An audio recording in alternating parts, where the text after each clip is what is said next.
Welcome to View from the Top. I am Modele Sharafaisu. Thank you for joining us. The Consumer Protection Council is a parastatal of the federal government of Nigeria, supervised by the Federal Ministry of Trade and Investments.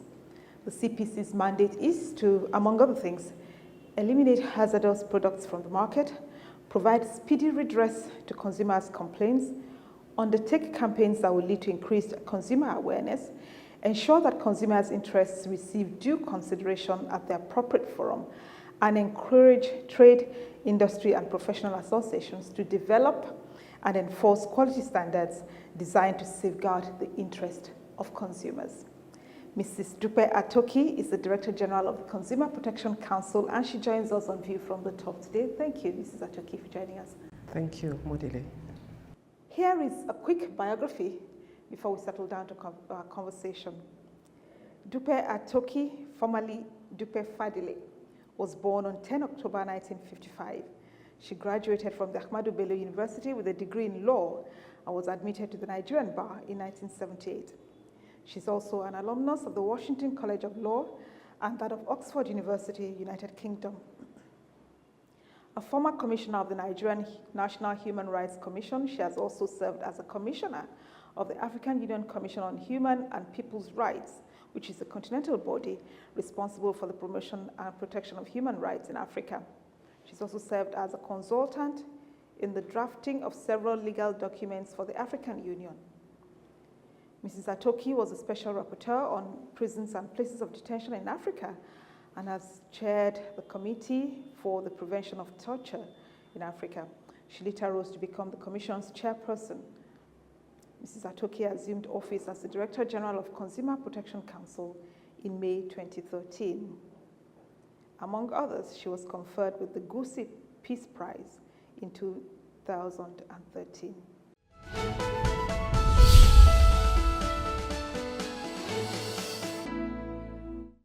Recently, the Consumer Protection Council and the Nigeria Electricity Regulatory Commission jointly resolved to enforce the mandatory 60-day order to electricity distribution companies to either meter or stop billing consumers.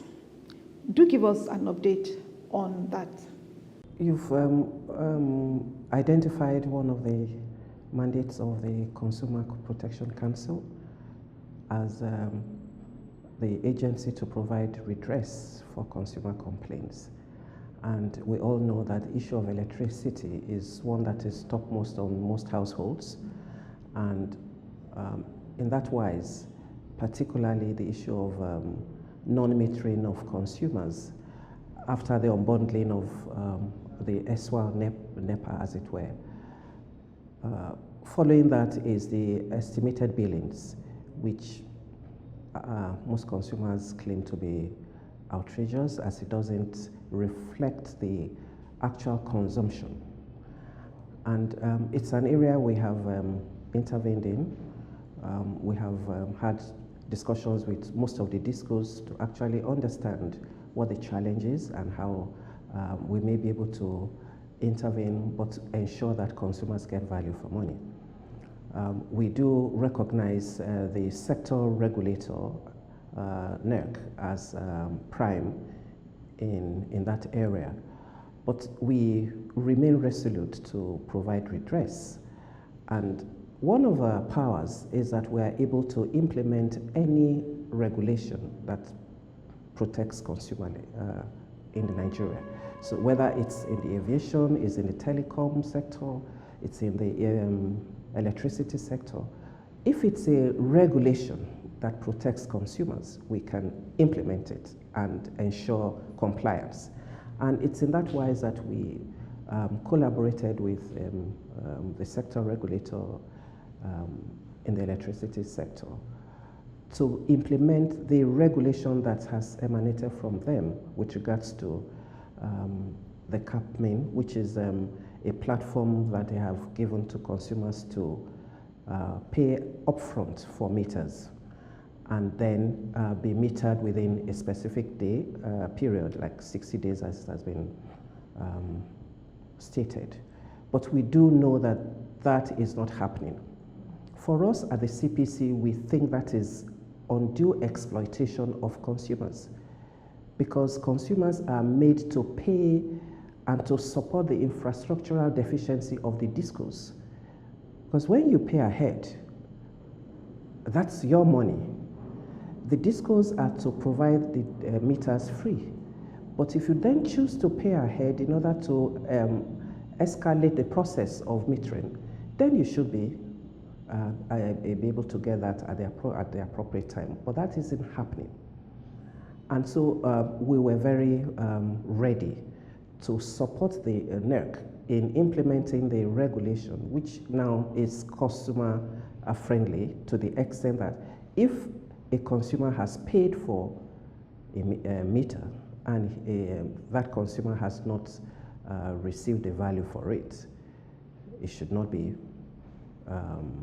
disconnected, neither should it be billed.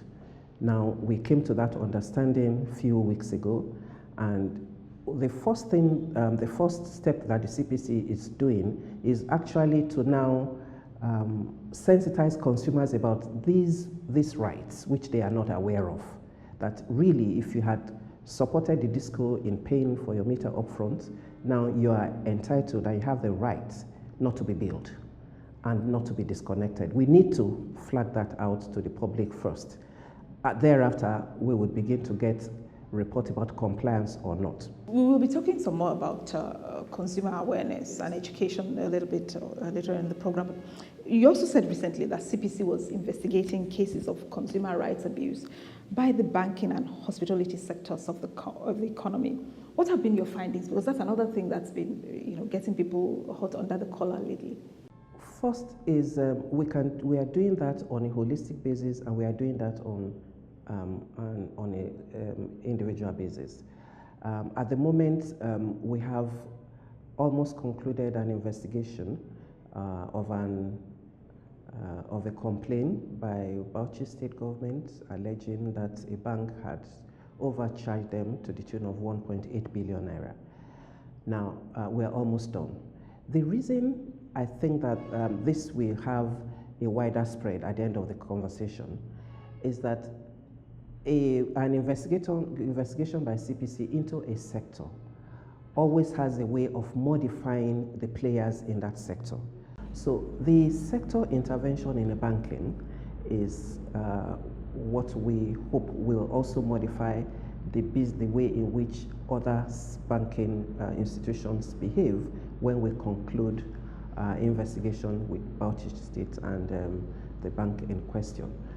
And that again sits on excess charges, which is what most consumers have issues with now. And we are very aware of it, but in dealing with that global issue, what we intend to do is actually to get these charges out of CBN. Because really, you don't even know what these charges are.